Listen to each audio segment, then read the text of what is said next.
Partner, pagkain na naman yan, no? For today's video, vloggers ulit! So, magluluto tayo ng chicken piyaparan.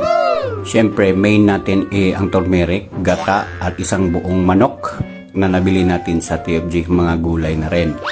Ayan, at nilinisan ko na nga ang manok at tinanggalan ko ng kuko na naka-cutex. Oy, hindi, siyempre kailangan ko ng hiwain yan na maliliit. Yung bite size lang naman para magkasya naman sa bunganga mong maliit. Ay, malaki pala. Ay, sorry.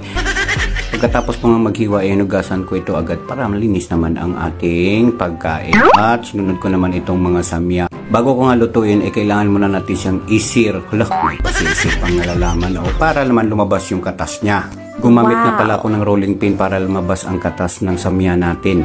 Roller, rolling pin, hindi ko alam, basta starts with letter R. R for batuta.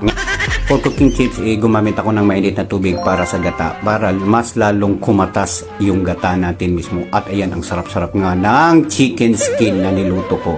Nagsimula na nga akong mag-gisa kasama ng manok at sinunod ko naman itong pagpiga sa ating gata. Siyempre, naglagay na rin ako ng turmeric doon sa ginisa natin at nilagay ko na rin ang gata.